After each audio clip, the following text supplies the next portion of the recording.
Welcome to Watershed Chats, presented by the Water People podcast in collaboration with Patagonia. Watershed moments are traditionally understood as a division or distinction between two phases. They can be turning points that define our shared history. Here, we sit down with experts and those having a go at building and dreaming new ways into fruition for a healthy and habitable future on planet Ocean. Dr. WALLACE J NICHOLS is a marine biologist and author. In 2014, he published Blue Mind, an interdisciplinary reimagining of the story of water and the vast cognitive, social, physical, and spiritual benefits of being in, around, and under healthy water systems. His integrative approach to research and activism, informed by decades of scientific inquiry, begs the question: how can we create a healthier world if we aren't well in our own minds and bodies? As we're recording amidst social distancing, we caught up with Dr. Wallace, or Jay as he goes by, over the net, so please excuse any dropouts or glitchy moments, and enjoy hearing from the founder of the Blue Mind movement. I just wanted to open with a quote from Lyle Watson. I bet you're familiar with his work. Sure, absolutely. From the book The Water Planet. And he wrote, "Water is a source of power in all its connotations. Flowing water took us out of the dark ages. Water made the first clocks and machines work. Flooding rivers produced the first civilizations. Water means commerce and trade between nations. Water has built and sustained empires, and the absence of water kills thousands every day. Water is quite literally everything that we are."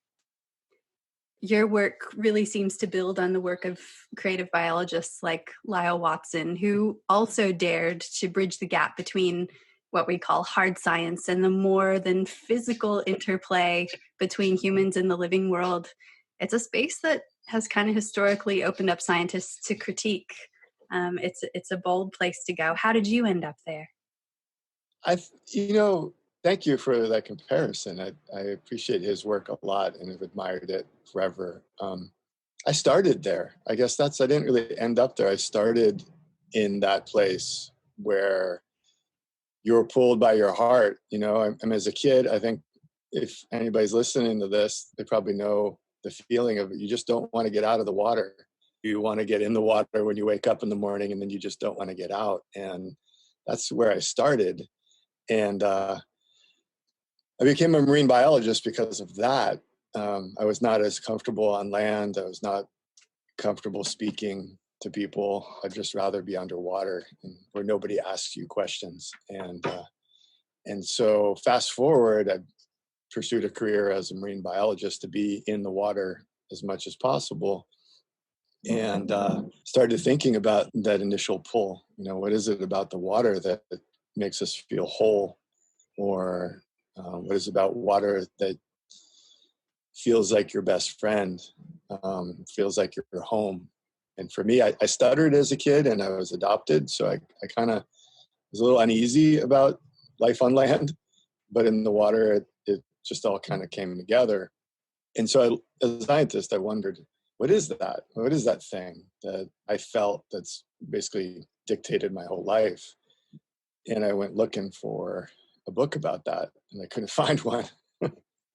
So, I tried to get some other people to write it, and I failed. And then sort of it just fell back to me again. And the book that I wanted to read was the one I ended up having to write in order to read it, which is kind of crazy. So it kind of does build on that quote, that Lyle Watson quote there, that what are the cognitive, emotional, psychological, social, and spiritual health benefits of water? And why do we leave that out so often in our academic lives or in our sort of serious meetings? Yet it drives our lives when we take off that academic hat.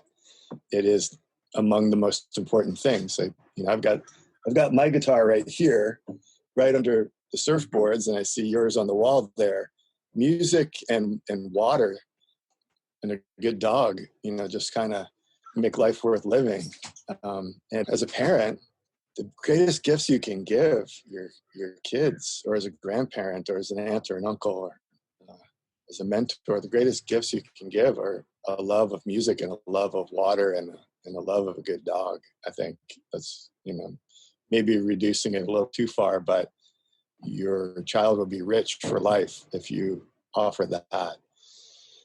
And so, as I said, back to your question, I guess, as a scientist, I wonder why do we dial that out of how we're taught? I mean, I went to the 24th grade, which qualifies as overeducated, and we never learned about anything close to Blue Mind in any of my classes, not even for 5 minutes. It was just not in there. And that's a big miss. That's a big omission. And I can't help think that it's somewhat purposeful. And I don't want to go down any conspiracy theory rabbit holes or anything, but it is so dialed out of our educational system and our policy and our nonprofit organizational approach to conservation. And it's so dialed out of how we educate people who visit aquariums that I can't help think that it's maybe scares people, the power of nature and water. I'm curious, Jay, about the consequences of that being dialed out of so many areas of life. In your experience, what are some of the consequences of that? Have you experienced that personally? The proposal I wrote 10 years ago to work on Blue Mind was not met favorably. It was not funded. I was told it was career suicide, that I was wasting my time and throwing my career away by taking this turn. I disagreed, obviously, and carried on. I don't think the consequences to my career matter at all. Really, I think more importantly, the consequence of leaving out, let's just call them the Blue Mind benefits of healthy waters, is that we undervalue all of our waters. And when we get the value equation wrong, whether we're talking about fellow humans or water or anything, bad things happen. So if you undervalue your water, bad things happen. If you undervalue your neighbor or fellow human, bad things happen. So I think as a consequence of getting that equation wrong, we have mistreated our lakes and our rivers and our oceans and our waters, thereby mistreating ourselves as a result. The good news, it's not all bad news. The good news is we now know that we've gotten the equation wrong. We know what we've left out. I'm not really sure why we've left it out so thoroughly, but we can bring it back in. And that's kind of what this conversation really is about, is how do we bring in these truly valuable aspects of water back into the way we teach the water cycle to grade school kids, and the way we approach our conservation work, and the way we approach public health, physical and emotional health. And that's exciting. That's super exciting. And when you start bringing that back in, if you bring surf therapy and aquatic therapy and dive therapy and float therapy to your public health toolkit, it's transformative. So you came up with this theory of the Blue Mind, and it seems like you got to that point through a pathway of being a marine biologist, being a conservationist over many decades, and coming to the realization that the way we were approaching conservation work essentially wasn't working. Yeah, I noticed there's just a lot of bad news, a lot of people talking about bad news, and then in us versus them. So identifying an enemy and then fighting that enemy. And that's still the way things are done largely. And it just didn't seem to be working. It didn't inspire me. It just made me sad. And I think some people get inspired by enemies and bad news. Certainly, I'm not one of those people. And so I was working on some sea turtle projects and started working with the turtle hunters, who were the so-called enemies of nature, to figure out how to save the black sea turtle from going extinct. And I was told that was career suicide too, that there was no way, it's too late, no way you could work with turtle hunters. Turns out it wasn't too late, and turns out you can work with people if you meet them where they live. And so from that success, working with the men and women who were responsible for the near extinction of the black sea turtle, working with them to protect them and now restore them. Now they've been downlisted and the population has grown tremendously. And we have more black sea turtles than we've ever seen in our lifetimes. I learned a few things from the people I worked with, and that sort of evolved a bit into this blue mind approach. And I'm not so naive to think that there is no evil in the world, there is no wrongdoing, and that everybody is, going to flip a switch and become a turtle saver. There's sociopathy and there's psychopathy, and there are people doing bad things who can't control themselves, of course. But there's just something missing, that the gratitude and the recognition that nature has all this value that isn't just protein and just not reducible to economics, and not just reducible to ecological value. It's the emotional component. Yeah, I feel like what you're getting to is really at the heart of so many of our social and environmental issues. And that's how we have philosophically, practically, and otherwise removed ourselves as separate from the living world. And it feels like you're just saying simply, but it's also very complex. We need to remember that we belong here too. Yeah, I think telling a better story about water and ourselves and where we come from. And by the way, I found that the blue mind ideas, the science is, you can find it in every spiritual tradition on the planet. There's no fight between, blue mind science and spiritual religious traditions and sacred texts. It's in there. And you pick a tradition, you'll find a very clear reference to the physical and emotional benefits of water in the spiritual text. So that's cool too. I mean, I like finding those commonalities that kind of go big and go universal and not excluding anyone from the conversation. So, the water story is universal across all cultures and traditions and sacred texts. And then you bring the science to it and it just gets better. And so I like to think about the new improved water cycle. In grade school, we all learn the water cycle, but it leaves out the human emotional connection to water. That's not something you learn when you learn the water cycle. You learn that we drink water and that we do hydration and hygiene, but you don't learn that water is also a source for peace and a sense of freedom, romance, creativity, calmness, curiosity, connectedness. You don't learn that, and it is. And wouldn't that be cool if you learned the water cycle in grade school and part of that was blue mind? And that would just be awesome. That would have helped me a lot as a kid if somebody in my school, as the teacher, had said, hey, you seem a little introverted and a little extra sensitive. Water can help you a lot. I try to say that when I meet kids who I recognize are dealing with different kinds of sensitivities to their environment. When I can, pull them aside with their parents and say, that's kind of how I was, and being in the water helped me out a lot. And sometimes they know that. Sometimes the kid's like, yeah, I love water. And the parents are like, of course, we spend as much time in the water as possible. And sometimes it's a gift. Yeah. And we all get overwhelmed, especially right now on our planet. A lot of people have more red mind and are, dipping their toes in the gray mind mode a bit more than usual. And can you talk us through those mind states that are tending to predominate in our culture?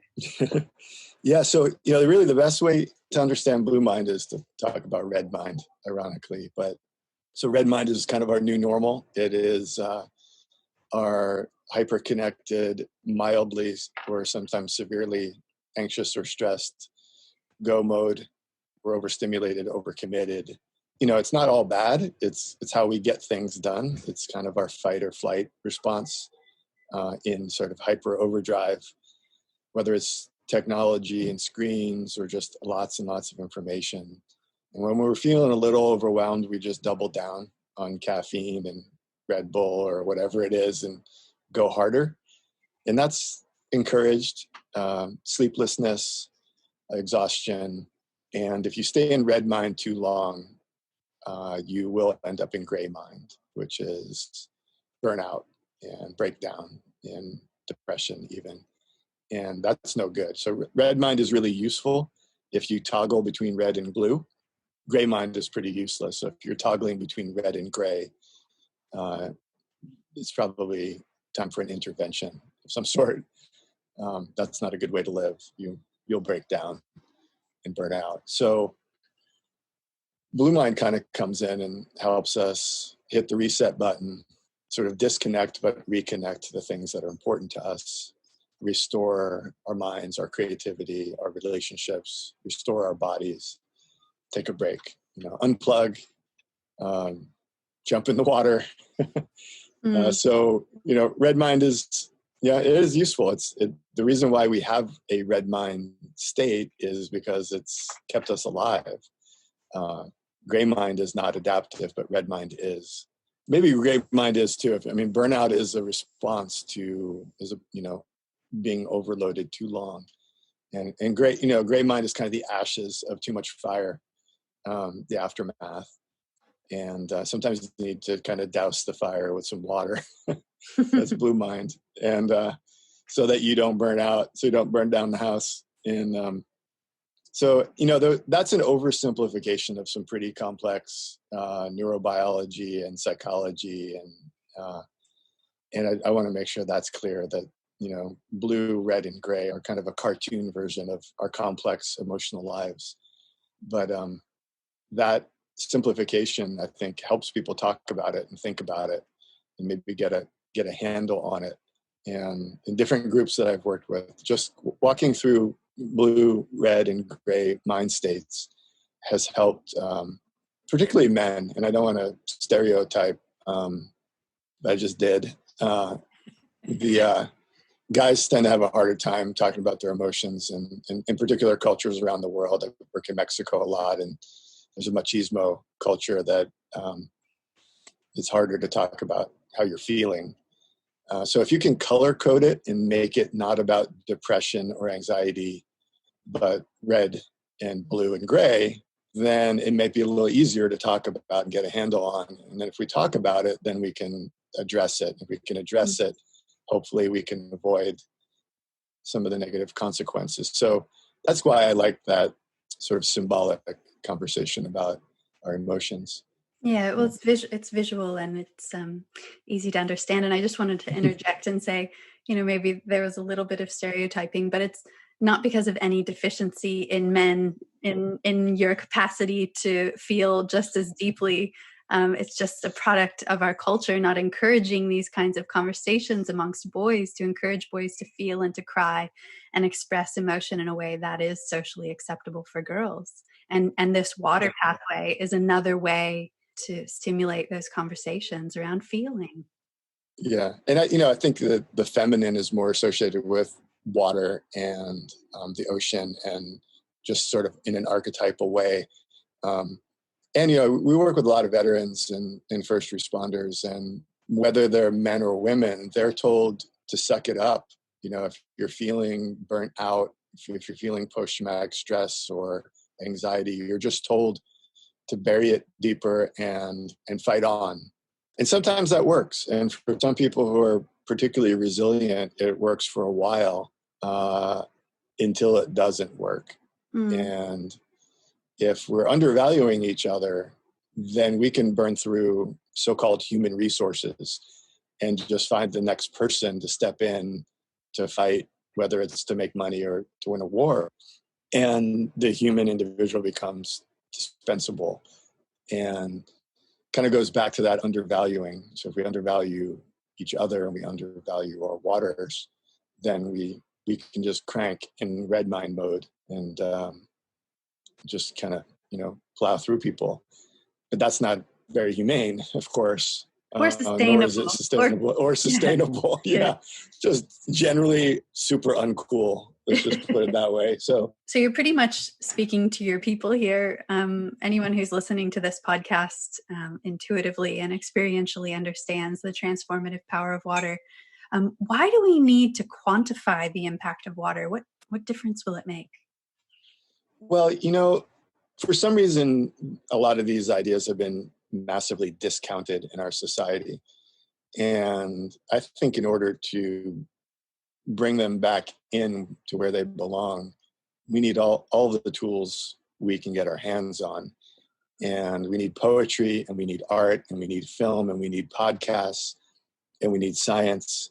We need murals, and we need people who speak well, people who sing well, to tell this better water story. And the science is helpful, and I like having it in my pocket when I represent water in any setting, whether it's a keynote at a conference or a meeting or a talk with kindergartners. So I think that as the knowledge island, the island of knowledge grows, the beach gets longer. That's kind of the way I think about science. So the more we know about how we work, what's going on in our nervous systems, in our bodies, and what's going on in the ocean, the better stewards we can be of both ourselves, our human health, and environmental health. So neuroscience and neuropsychology are happening. This is the era, the golden age of the brain, of the nervous system.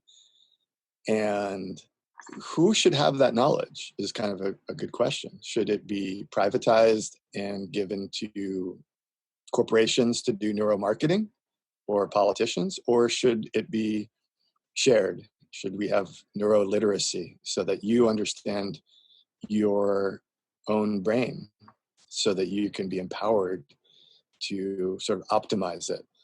Or do you want to give that knowledge up to somebody else to own and possibly use to manipulate? Not saying pointing fingers or anything, but so that's kind of, eco-literacy and neuroliteracy go hand in hand as part of democracy, I think. So that's the other piece of it is I want to know how my brain works. Just as an individual, when I talk to young people, who should understand your brain? The answer should be you. Who should understand the science of your emotions? Hopefully you. Who should own your nostalgia? You. You should understand what nostalgia is and how to make it. And you should understand how to motivate yourself and the neurochemistry of that. And we're seeing that, with athletes and creative people. The language of neuroscience is creeping in to the realm of performance, whether it's, in the water, on the field, on the stage. And so that's really neat, I think. And I think it goes beyond elite athletes and, elite performers, and goes to all of us. And you want to be a good parent. Knowing a little bit about your neurochemistry and your child's neurochemistry is useful. It helps us navigate, the ups and downs of life. It helps us navigate our emotional swings. And so that's kind of why science, because it's empowering to understand ourselves and then to share that as a tool or as a force for good. Yeah, just sort of linking back to what you were saying before about the commonality of water in all of the spiritual traditions that you've encountered thus far. I feel like science is coming to, increasingly coming to a similar place in terms of connectivity and the interconnection of us with water and all life on our planet. And in your book, you state that aquatic biodiversity has been directly correlated with therapeutic potency of blue space. Can you talk about that? It sounds like you're saying life is conducive to life. Well-being is conducive to well-being. Yeah. So, just take an example. If you're surfing in a biodiverse, productive, healthy ocean, You may, if you're around where I am, you may encounter otters or seals, perhaps a whale, even dolphins, big cannonball jellies and kelp. That whole experience is just so much more rich. And, contrast that maybe to a wave park, which is, water and waves and some good people, which is a very different experience. So you add in the diversity of life from the microscopic to the wildly macroscopic, and it's just a wildly different experience. And some of the research that we've done, so when you think about blue mind, you could say, okay, well, so I should just sit in a room painted blue with some white noise, some static, and that'll help. Now that will actually drive you absolutely crazy. It's more than just the color and the sound. It's the diversity of colors and sounds, and it's the structure of that noise, of the sound of the water. It's the blue noise, and it's the rippling of the water, and it's the waves and wavelets, and it's the way they bang around on the cobble and the grains of sand. And then you start layering in the microscopic and the larger macroscopic forms of life, and that's where it gets really interesting. And so the research that we've done has sort of proven that. Not surprisingly, standing in front of some water is relaxing, but it gets boring pretty quickly. But as you add in biodiversity, you enjoy it longer, and you lean into the relaxing qualities and the restorative qualities for longer periods of time. It becomes more, the meditative aspect of it extends. And so, it's not all an argument just for human utility of biodiversity, although that's part of it. I think there's an intrinsic value, to life, to diversity. But while we're making arguments for conservation, we may as well include the emotional wellness components. And the research is clear. There's a decade of research that's piled up, on blue health and blue space and blue mind, that all, basically says the same thing over and over again. Every study, every clinical study that's done just bold and underlines the basic thesis of blue mind. So I love the research. I think we'll continue to do lots more research, but I'm not waiting around for it any longer. So we've just started up this new podcast series, Watershed Chats, and where we want to address some of the broken aspects of our lives or our systems, and really chat with people who are finding steps toward repair. Is it your feeling that we're in the midst of a watershed moment or a tipping point in the realm of marine conservation? I hope so. I think there's a lot more attention on the ocean now than there was 10 and especially 20 years ago. When I started my career 30 years ago as a marine biologist and ocean conservationist, there was a little bit of like, why in the world aren't people paying more attention to the ocean sentiment? And that was kind of our mantra was, the ocean is 71% of the planet. Why does it get less than one fraction of 1% of the conservation funding? And I think that's changing. And there's a lot more awareness now.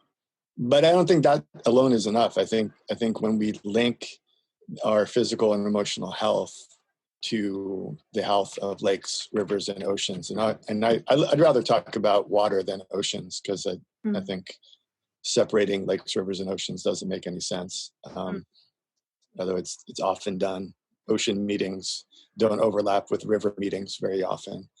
So I'll talk about water, but I think when we connect the health of water to the health of our minds and our bodies, the health of those who serve us most, so our first responders, our veterans, people on the front lines who stand between us and danger for a living, we'll build a much bigger blue movement. That's what's exciting to me right now, is when we connect in the health and wellness component to the conservation and restoration work. And it kind of takes it out of this stuck political place, the left, right, different kind of blue and red political perspective. It makes it more ecumenical and more inclusive, I think, when you say, waves are some of the best medicine for our veterans, and rivers are some of the best medicine for our health practitioners, and lakes are some of the best medicine for our first responders. That just kind of explodes the rhetoric in a good way. And I think it will build a stronger, less partisan, more ecumenical blue movement, which is kind of the way I like to roll in general. But that's the hard work, isn't it? You're saying if we want our world to be well, we need to start with wellness in our own bodies and in our families. Yeah, I think that's a really important point. That our emotional health is the basis of sustainability. Let that one sink in a little, but that idea that in our organizations, in our families, on our teams, in our businesses, our interpersonal, emotional health really is the basis of sustainability. And it's just an important perspective. Can you tell me a little bit about Adelita? She struck me as an important being in your journey to where your work has gone. Maybe that's not true.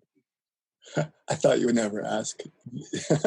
So Adelita is, I'm very fond of her, and spent a lot of time, I would say, tethered to her. She is a loggerhead sea turtle that was raised in captivity in Baja California, Mexico, where I did my doctoral work. And we were fortunate to get a satellite transmitter, and we attached to her shell, and we were able to release her from her tank, at which time she began a long journey home from Mexico to her natal beaches of Japan, which took 368 days for her to swim the 12,000 kilometers from Santa Rosalita, Baja California, Mexico, to a small town called Isohama on the coast of Japan. And it was the first time an animal had been tracked swimming across an entire ocean of any kind. So that was pretty exciting. I mean, that's paradigm shifting, really, isn't it? That research? It was. And we didn't really know it at the time. It was somewhat surprising. It was paradigm shift. Literally, oceanographic textbooks needed to be rewritten based on not just that one track, but the whole idea that animals swim across entire oceans was not a notion that was included in. And those deep ocean spaces were sort of thought of as lifeless zones, right? But here they're barriers. Turtle who's taking her life across all of that space. Yeah, and in fact, the first response to Adelita's journey back home was, "What's wrong with that turtle? This can't be normal." It was unusual. It turns out it's not unusual at all. Lots of animals cross oceans. We just happened to track the first one. And the other component of it that was slightly revolutionary was that we shared the data online in real time, which was ill-advised by everyone. Was told that was career suicide to share data before it had gone through peer review. And the internet was young. There was no such thing as Facebook. I think, Napster was a crime. Sharing your music was a crime. So sharing your data in real time was just really not a good idea. But we did it anyway, and it built this following, and I dare say a movement around this turtle. And now people share their tracking data all the time, and it's really fun. Back then it was edgy. But we met other scientists who said, "Wow, I can do this with the data." And we were like, "Wow, that's super cool. Let's collaborate." And we met teachers and students and it was just kind of the early days of, we kind of forget, we take the internet for granted and all the connectivity that we have. But back then it was the early days of that promise that, hey, the internet will connect you to colleagues who care about turtles on the other side of the planet. We're like, huh? How does that work? Well, that's how it works. You share your data and then you find each other and then you build things together. You get to be turtle nerds together. Totally. Like up all night geeking out on turtles. It's like, literally. And so, I'm not kidding. We were. And then with the kids, sharing the data with kids who would, like clever math teachers would use the data to teach their kids algebra. And the kids didn't even know they were learning algebra. So that was really fun. I wanted to add that there was one more component to that research that was pretty revelatory, at least for me, and that was that Adelita had been raised in captivity. Is that right? That's right. She had been rescued from a net, 10 years in a tank. And mostly in isolation? Yeah, there were other turtles in there, but it was a pretty small tank, and she was well fed. The tank water was changed daily.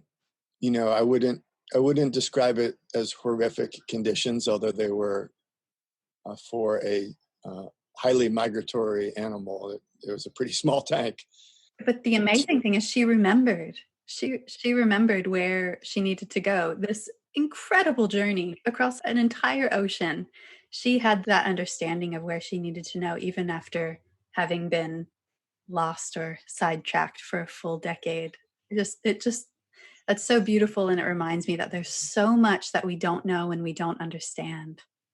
Yeah, really, truly, it's astounding that she held that, let's just call it a kind of wisdom and an ability to navigate the most vast wilderness, as you alluded earlier, just formerly considered kind of an oceanic desert. I feel like it's so difficult to overestimate the impact of water on our lives, even if we don't live near the sea or identify as water people. But we really didn't come to identify water as a substance until the 18th century. And since then, we've kind of continued to take water for granted and to be confounded by the way it breaks, otherwise what we consider natural laws in terms of its physics and chemistry, the way water can behave as an acid or a base, or water's indestructibility. Essentially, the same amount of water has cycled through our planet for billions of years, moving from solid to liquid to gas. It's a miraculous substance that I feel like it's easy to, roll your eyes and think, oh, water makes us feel good, duh. But there's so much intricacy and magic in this substance that we don't even close to fully understand yet.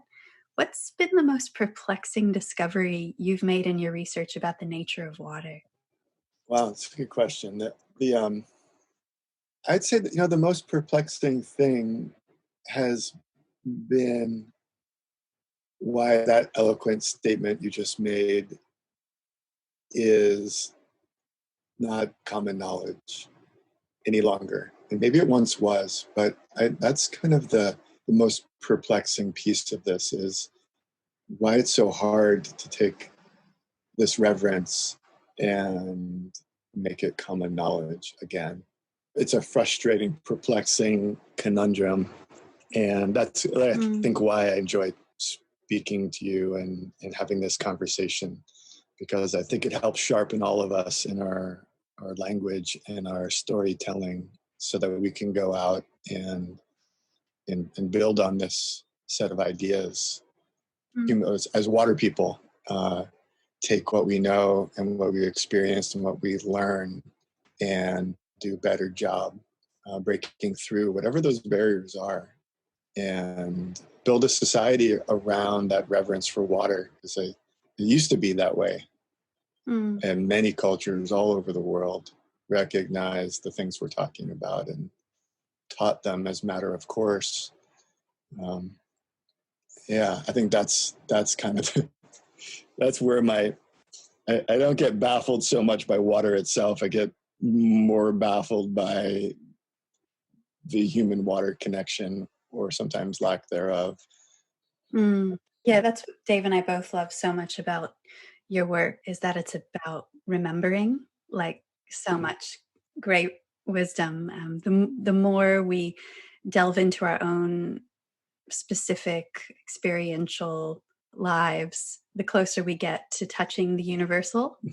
And with your work, that universal is just the remembering that we have this deep connection to water and access to just the most healing, profound, humbling.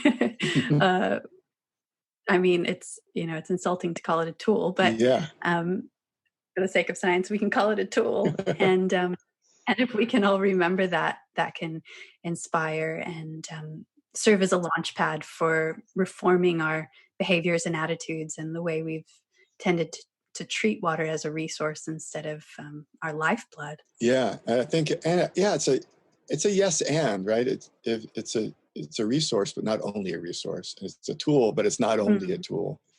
It's a sacred place, but it's also hydration and hygiene, and it's all of those things. That's kind of really broadening out our conversation and our understanding, and the story we tell about our life here on this watery planet. We can do better, and we are. I'm incredibly optimistic because of this conversation and conversations like it that are happening. These insights, I think, they're science-based, they're useful, but they're also ancient. They're based in that ancient tradition and wisdom, which is so powerful. It gives me hope and optimism, and that we understand what I call the 7 ages of water, and how water plays a role in birth, and then in the playful years of our lives that hopefully continue all the way through, and then through the middle years of being a lover and a fighter, and the justice, and then later in life, therapeutically, as our bodies ebb and flow. And then at the end, in death, water plays a role, and in memorialization and in grieving, just understanding that our relationship with water, from those first 9.2 months underwater that we spent to the very end when we go back into it, in some other form.